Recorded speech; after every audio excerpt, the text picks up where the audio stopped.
बहुत शांत हो जाएं। कमर, पीठ और गर्दन को सीधा रखेंगे। आँखों को पूरे टाइम बंद रखना है। बीच में बिल्कुल भी आँखें नहीं खोलेंगे।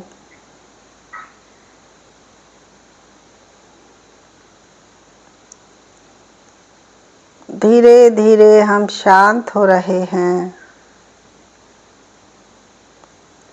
धीरे धीरे हमारी ऊर्जा ऊपर की ओर बढ़ रही है। पूरे शरीर में शांति का अनुभव हो रहा है। मन पूरी तरह से शांत हो रहा है। हमारे भागते हुए विचार भी शांत हो रहे हैं। हम समाधि का अभ्यास कर रहे हैं।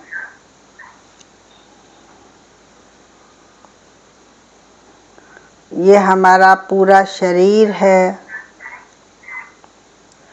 हम अपने पूरे शरीर को देख रहे हैं। हम केवल देखने वाले हैं। ना हम करता है ना भोगता है। ना मैं शरीर हूँ ना मैं मन हूँ। ना विचार हूँ ना करता हूँ ना भोगता हूँ।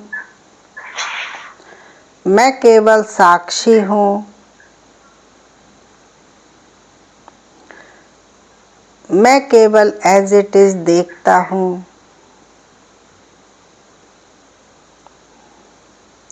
ना ये मेरा शरीर है।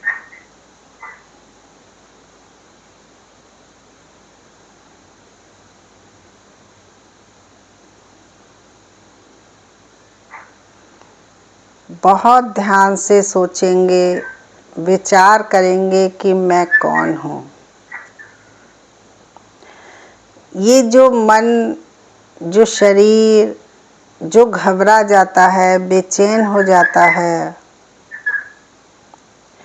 चिड़चिड़ापन हो जाता है, गुस्सा आ जाता है, कभी भूख लगती है, कभी प्यास लगती है, कभी किसी की बातें तीर की तरह चुभती हैं, कभी सुख का अनुभव करते हैं, कभी दुख का अनुभव करते हैं, कभी हमारी वाणी बहुत कर्कश हो जाती है, कभी हम बहुत तनाव में आ जाते हैं, कभी हमें दुख घेर लेता है, कभी हमें रोग घेर लेता है, कभी हम स्वस्थ हो जाते हैं, कभी हम दुखी होते हैं, कभी हम प्रसन्न होते हैं।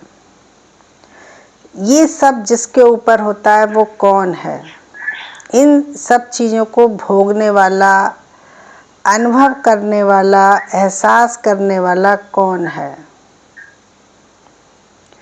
मैं कौन हूँ? क्या मैं शरीर हूँ? क्या मैं मन हूँ?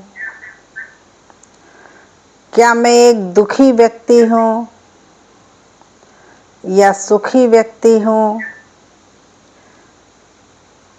मैं कौन हूँ? कैसे मैं तनावग्रस्त हो जाता हूँ, क्रोध से भर जाता हूँ, लोभ से भर जाता हूँ, मोह से भर जाता हूँ, कभी भयभीत हो जाता हूँ।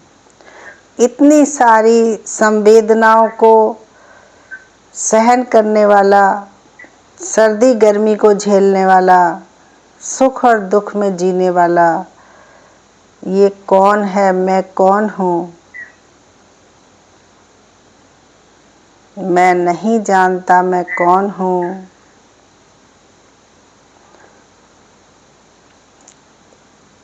बहुत ध्यान से अपने पूरे शरीर को देखेंगे।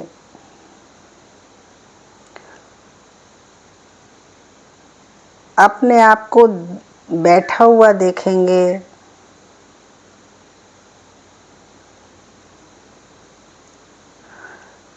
जिस पृथ्वी ने हमें थामा हुआ है उस पृथ्वी को नमन करेंगे, कृतज्ञता व्यक्त करेंगे। चारों दिशाओं के बीच में हम बैठे हैं। ऊपर आकाश है और हम बहुत शांत बैठे हैं। मन में जरा सी भी घबराहट ना हो, कोई बेचैनी ना हो, कोई चिंता ना हो, कुछ भी करना शेष ना हो। अभी इसी समय में वर्तमान क्षण में बहुत सजग हो जाएं। पास्ट गुजर चुका है और भविष्य अभी आया नहीं है, तो इसलिए वर्तमान क्षण में यहाँ बैठे हैं तो बहुत सजगता से बैठेंगे।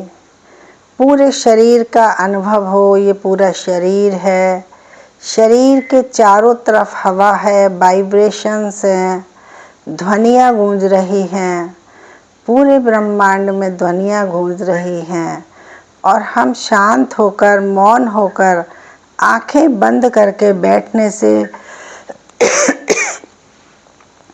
पूरे ब्रह्मांड के साथ एकाकार हो गए हैं। पूरे ब्रह्मांड में हम हैं और हमारे भीतर पूरा ब्रह्मांड है। मैं और ब्रह्मांड एक है, हम ब्रह्मांड से भिन्न नहीं हैं। ब्रह्मांड का मैं एक बहुत सूक्ष्म, धागे से भी पतला, सुई से भी पतला, एक तिल से भी छोटा, राई के दाने से भी लाखों गुना छोटा मेरा अस्तित्व ही कितना है और उस पर मैं इतना अहंकार जताता हूँ, मैं और मेरे का भाव रखता हूँ, बुरा मान जाता हूँ, अपेक्षाएं रखता हूँ।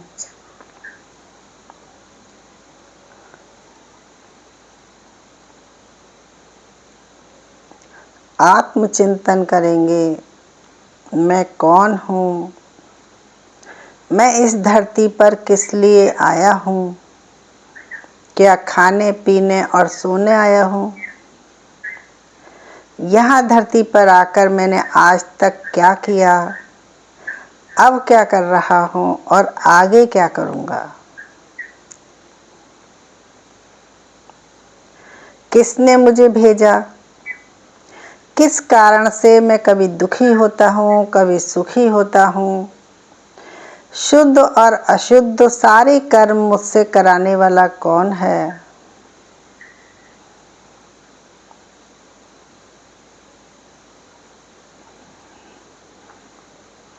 बहुत शांत हो जाएं। अब हम बहुत शांत हो गए हैं, शरीर स्थिर हो गया है। जब भी हम समाधि में बैठें तो बिना हिले डुले अचल अडोल स्थिति में बैठेंगे। आसन लगाकर बैठेंगे। आसन लगाने का अर्थ यही है कि अब हमने ऐसा पोज बना लिया जो कि हमें बदलना ना पड़े, चेंज ना करना पड़े, तो बहुत अच्छा ध्यान होता है, बहुत अच्छी समाधि लगती है।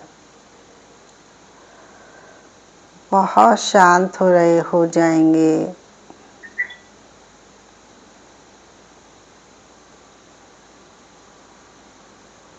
बहुत शांत।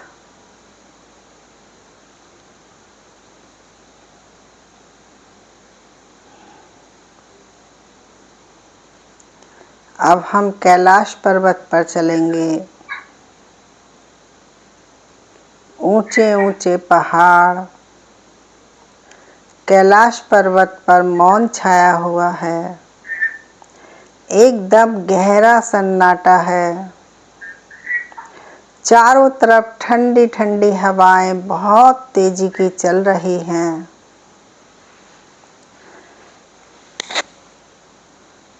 बर्फ गिर रही है, हवाएं चल रही हैं, ऊपर सूरज भी निकला हुआ है, हल्की हल्की उसकी धूप पड़ रही है।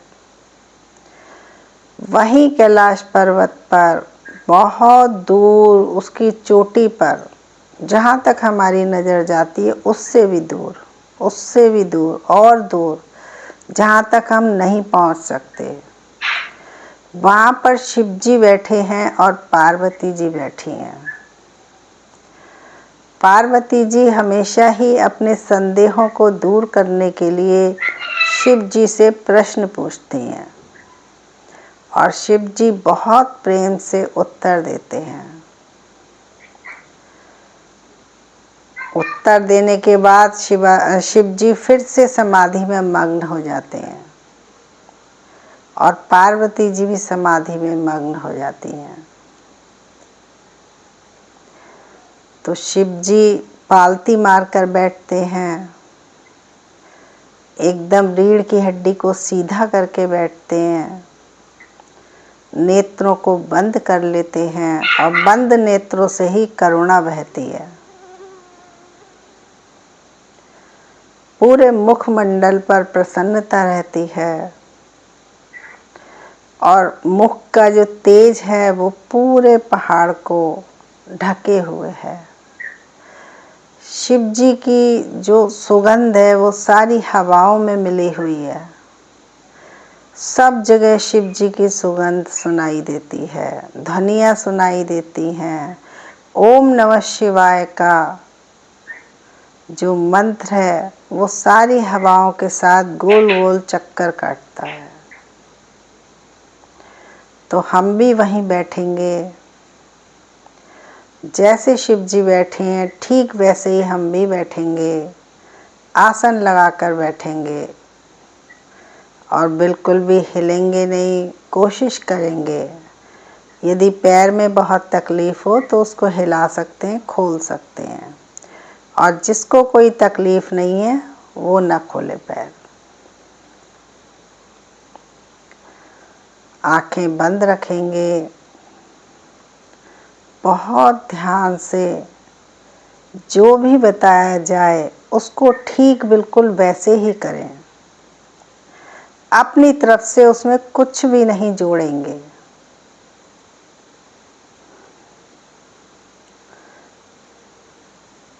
दो गहरी सांस ले लेंगे, तेज सांस, दो तेज सांस ले लें और छोड़ दें। अब बहुत ध्यान से अपनी स्पाइन का जो सबसे निचला सिरा है, जहाँ से हमारी स्पाइन शुरू होती है, वो जो निचला सिरा है रीढ़ की हड्डी का, वहाँ पर अपने मन को बैठा दें और बहुत ध्यान से उसी जगह देखते रहें। अब जब हमने मन को बैठा दिया तो उसे देखेगा कौन, देखने वाला कौन है? दो बातें हो गई कि मन को वहाँ बैठा दो और बहुत ध्यान से देखो, तो दो चीज़ें हो गई। तो ये जो हमारा ऊपर वाला मन है उसको हमने बैठाया, क्योंकि वो ही बहुत भागता है, सबसे ज़्यादा हुड़दंग ये ऊपर वाला मन करता है और इंद्रियों के साथ मिलकर करता है। तो हमने क्या किया कि इसको वहाँ पर बैठा दिया और जो भीतर वाला अवचेतन मन है वो देखेगा। तो जो विकार हैं वो हमारे भीतर अवचेतन मन में दबे हुए हैं।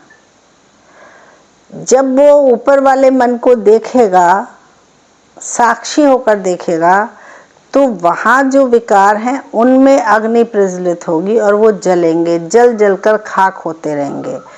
जितनी देर समाधि में बैठोगे, अपने स्पाइन के निचले सिरे को देखोगे, उतनी देर तक हमारे भीतर के जो विकार हैं वो जलते रहेंगे और जो हमारे पिछले संस्कार हैं, जमा हुए संचित संस्कार हैं, धीरे धीरे करके उनका असर भी कम होने लगेगा, वो भी जल के खाक हो जाएंगे और नया हम बनाएंगे नहीं। एक भी हम नया संस्कार नहीं बनाएंगे और पिछले सारे जितने भी संस्कार हैं, जो भी हमारे हैबिट पैटर्न्स हैं, जो हमारे ऊपर हावी हैं, जिन्हें हम काट नहीं पाते, जिन्हें हम बदल नहीं पाते। प्रत्येक व्यक्ति को हम देखते हैं कि वो अपनी हैबिट से बंधा हुआ है, तो ऐसे ही हम भी अपनी हैबिट से बंधे हुए हैं। तो वो हैबिट पैटर्न हमारा धीरे धीरे धीरे करके चेंज होता चला जाएगा। जब हमारे पुराने हैबिट पैटर्न सारे कट जाएंगे तो नई हैबिट बनेगी। नई हैबिट में क्या क्या होगा? नई हैबिट में शांति होगी, परोपकार होगा, दया होगी, नम्रता होगी, ध्यान समाधि होगी और बहुत शांति होगी। तब हम खुद भी शांत रहेंगे और अन्य सभी को हम शांति पहुंचाएंगे। तो बहुत ध्यान से अपनी स्पाइन के निचले सिरे पर अपने मन को बैठा दें और लगातार वहीं पर देखते रहें। और यदि मन भाग जाए तो कोई बात नहीं, बहुत सामान्य बात है, भागने दें। गहरी सांस लें और वापस ले आएं। बस यही कसरत करनी है कि मन भागेगा और हमें लेके आना है, फिर मन भागेगा, हमें लेके आना। ये सामान्य प्रक्रिया है, इसमें कोई बुराई वाली बात नहीं है। देखते रहें।